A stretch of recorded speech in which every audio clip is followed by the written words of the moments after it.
All right, what's up there, YouTube? Okay, so today I want to talk to you guys about, is photography dying? Now, I've seen a lot of videos lately on, Tony and Chelsea Northrops. The Northrops made a video like a year ago, 6 months ago. I just saw one recently from F-Stoppers where he was talking about photography being dead and that this isn't real, and they showed some photos of some photos that looked like photos, but they were completely computer generated photos for internet use or whatever, for whatever use, if you wanted to, for advertising, whatever it was that you wanted. They had some photos that were made completely AI. There was not a real photo there. So let's get into it.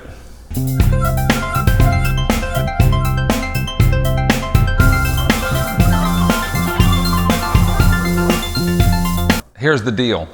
I was thinking about this, and I've been thinking about this for a while. And I made a video over the past year or 2 years about how awesome it was to film with a cell phone, that I had my phone in my pocket and I was able to capture a video. Now, looking at the video, it looked pretty decent. But there are some things that were obviously different between this full frame Z6 that I'm shooting with right now with a 1.8 lens and a cell phone. So, and the biggest things are the sensor in the cell phone is so much smaller that no matter what you do, like if you're doing photography, you can possibly get away with it. So nowadays, computational photography allows you to blur the background on a still image and make it, give it that shallow depth of field, large sensor look.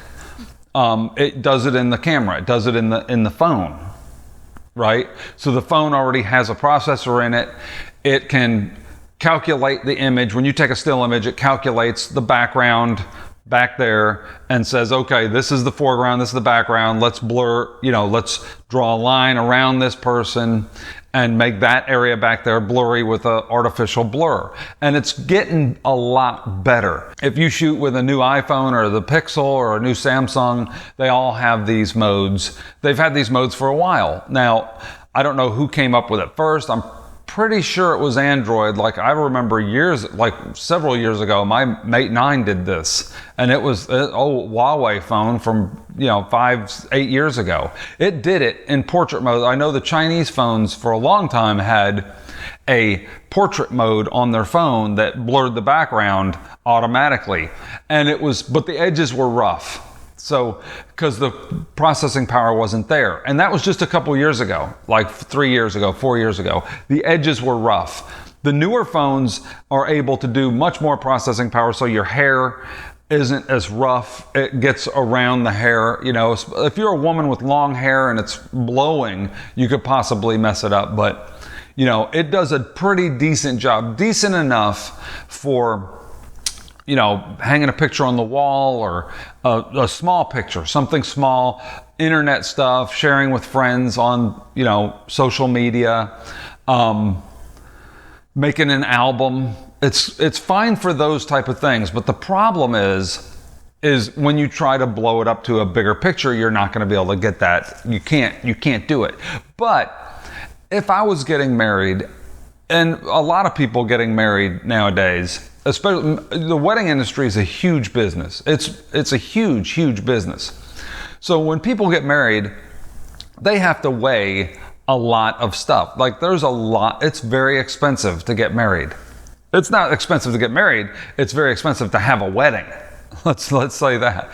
Now, getting married's cheap. You can just go to the Justice of the Peace and get married real quick, and boom, you're married.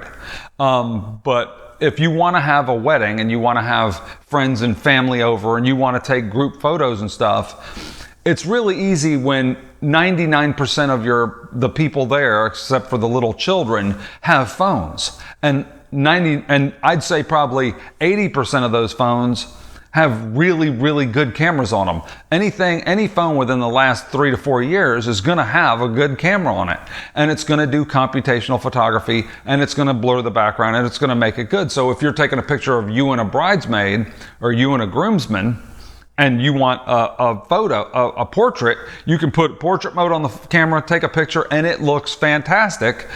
Even for like social media or even a print, a smaller print, 8x10, it's fine. It looks great.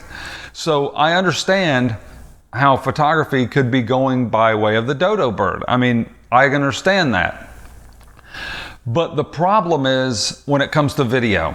So video is at least 8 to 10 years away from being able to do this. And you got to think about it for a minute. When you record a photo, you take a picture, and it looks at that single frame, and it takes a lot of processing power. The phones have just now started catching up, like we discussed. The edges just started getting tighter, and it started looking better and looking more realistic in the newer phones. I'd say the last 1 or 2 generations of phones started making the pictures look really good. But with video, there's a couple things. So with video, you can't, like the computational photography, you can't, it's at least 24 frames per second in 4K or higher, 8K. Every single second it has to do computations, the computational photography on each individual frame, and separate the background at 24 frames per second. So there's 24 of them per second, not 1 second you take a picture and it's a single frame. There's 24 of them. From the moment you click it, it's 24 frames, and it has to do it on every single frame. That's a massive amount of processing power to do that. That's way more than any phone has the ability to do today, and I don't see it advancing fast enough over at least 8 to 10 years before that will become a reality where it's even remotely decent at it. And that's not even taking into account low light. So once you start getting into low light photography or low light video, low light photography is even not as good. So computational photography in low light is good. It's workable. It's usable even on the latest Pixels and the Pixel 6 and the new Pixel 7 coming out. They have awesome low light mode, but you have to hold the camera really still. It has to do the computation, and it takes a second just to do it for a single frame, let alone for 24. So once you get a full size sensor, a larger sensor, the whole reason why we got large sensors, there's 2 reasons why we wanted large sensors for video. One was to blur the background, to make it look more cinematic, and the other one was for low light. So you don't have to have a constant, very powerful light source to light the scene. You can shoot a reception at f1.8 or 1.4 and not have to raise the ISO to grainy, unbelievable 16,000 or 12,000 levels. You can keep it 3,200 or less on the ISO.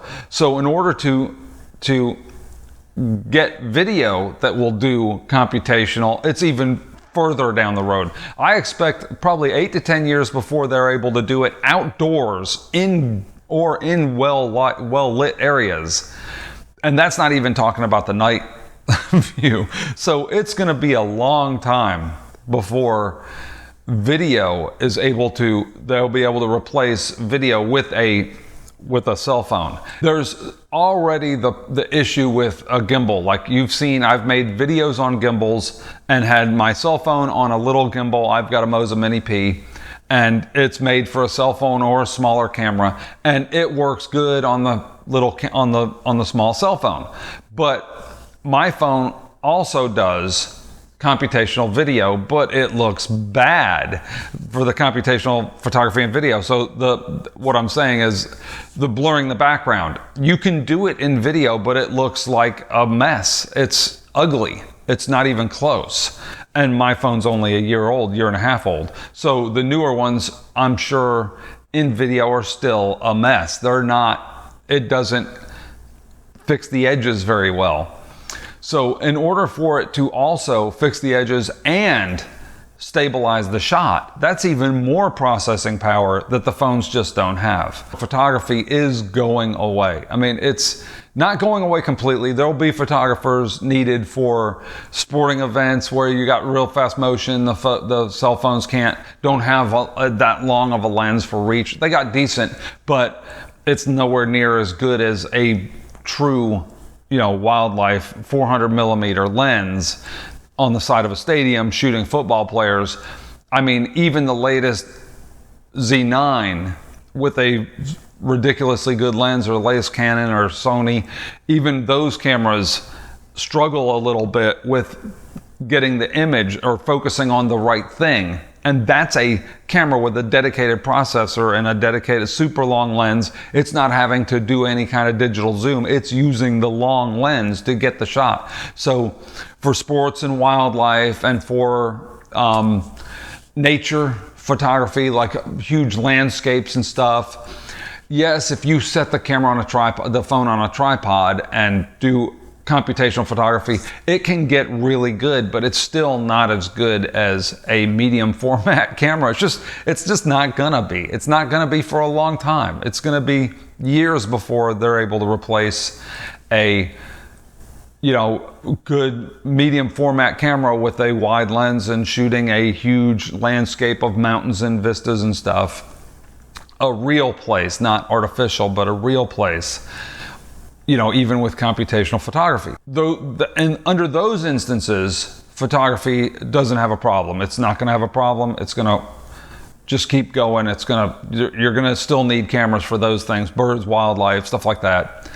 But for weddings and events, I can see a whole lot less people wanting to fork out $2,000, $3,000, $4,000, $5,000 for a photographer when they have everybody at their wedding already with decent cell phones that can take the images and take really good ones. I mean, really, really good ones.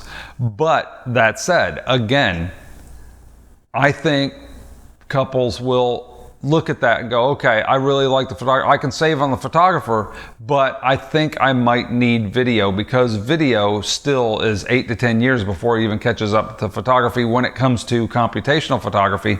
And that's not talking about audio. Like if you're a guest, and even if you're in the front row filming, shooting with a cell phone camera a wedding, you're not going to be able to pick up the vows very well. The audio is nowhere near as good. Like the audio on camera isn't as good as the separate recorder that I'm using. So this is a Tascam DRO5, and I use this with a lapel mic. Even though I have a camera mic just a few feet from me, this mic sounds better than that mic on the camera. And the reason why is because it's right here, right by my mouth. So I can, even in this situation, with the microphone being right by my mouth, a cell phone is nowhere near as close, even with a camera is nowhere near as good as the dedicated audio recorder. And anybody that shoots YouTube videos knows this. Any of the YouTubers that have been talking about that, photography's dead because the cell phones do it, they're not shooting all their shots on a cell phone and using the cell phone audio. They're not. Check and see. Ask them in the comments. Say, hey, are you using the audio from the cell phone for this, or do you have a boom mic or a lapel mic or something? Do you have some other form of audio that you're using to capture the audio? Because the cell phone, while it does good in a pinch, you're holding the camera, you're pretty close to the subject. Yes, it can pick them up, but yeah, we're only 2 feet away. Make it 15, 20 feet and you're sitting in a pew and there's somebody getting a wedding and your friend is filming, you're not going to hear the vows worth a dang. I mean, you can hear them, but it's going to be noisy. It's going to pick up the birds. It's going to pick up the sounds around. It's going to pick up the airplanes going overhead. The person beside you coughing. There's a lot going on that it's going to pick up. So you need better audio. So because of the audio being one thing and the computational videography not being able to punch the background, I mean, it's taken years, literally years, to get cinematic video with large sensor, and we had to switch to DSLRs and large sensor cameras in order to make the background blurry like that, where you can, that ladder is only a few feet behind me, but it's blurry. I've been painting the house, and that's why there's a ladder there. Been painting the inside, been doing a lot of work around the house. Changed the wall to a gray color. That's just a primer coat on it right now, but I'm about to change it to a gray color. Either way, I thought I'd film this out here in the living room just to be a little bit different. With all the advances and stuff, you're still not going to be able to do it for video. So they'll still need video. And yes, I see a time maybe in 20 years or so, 15 years, where everybody's cell phone camera will pick up awesome video, and they might even have little Bluetooth wireless mics to be able to put it on the groom and get the vows with a camera. And maybe at that point you won't need to hire a videographer for your wedding and event. But until that time, I don't see it happening anytime soon. So what do you guys think? Do you think that cell phones are replacing photographers? Not cell phones replacing them, but do you think photography is dying because of cell phones? And because I think it is. If you look at the stats, cell phones are, everybody has cell phones. The point and shoots went first. Nobody's even buying point and shoot cameras. Why? When you got a cell phone in your pocket and it takes awesome photos. I see less and less couples wanting photography. I get more inquiries for video than I ever did for photography. I used to get photography inquiries quite a bit until like a year and a half, 2 years ago. Then they started dropping off, and I got less photography and more video. And they're all like, well, we want video. And I think the reason is because their friend has a decent camera for photography, or in most cases, I think people are just looking at their cell phones going, I can have my friends take good pictures right then and upload them, and there's pictures of my wedding. I see wedding photos on Facebook all the time the day of the wedding, where people have taken photos with their cell phones, even of the little, the jewelry and the makeup and all this different stuff. I've seen people take pictures of a bride getting ready with their cell phone and upload it. Oh, so-and-so's getting married, here's a shot. I think photography, the Northrops once talked about how they needed to take and put a cell phone on the back of a camera so that it was like a cell phone so that they could do it. But I think they're actually past that. I think photography companies, Nikon and Canon and Sony and Fuji, looked at it and said, well, really, we don't need to replace the cell phone. It's going to eventually replace the camera for the average consumer anyway. We're seeing that because we're getting rid of all our point and shoots. For other instances, professional photography is still going to have, there's still going to be a need for professional photography. I just watched a movie on, I forget what it was. I got this movie, and it was like a made for TV type of movie. It was pretty decent. It was a mystery thing, but somebody was coming by. These people were going to this person's house, and they were acting like they were real estate to look at the house, and they said, and this is our photographer, and he held up his cell phone and said, yeah, I'm the photographer, and he held up his cell phone. And I reminded me also of the thing. I was like, yeah, see, there it is. He held up his cell phone. See, the cell phone is replacing the photographer with their big camera. They've just got a phone. Take it out, take the pictures, So what do you guys think? Do you think photography is dying a slow death, or fast death, really, pretty quick? In the next couple of years, people won't hire photographers for weddings anymore.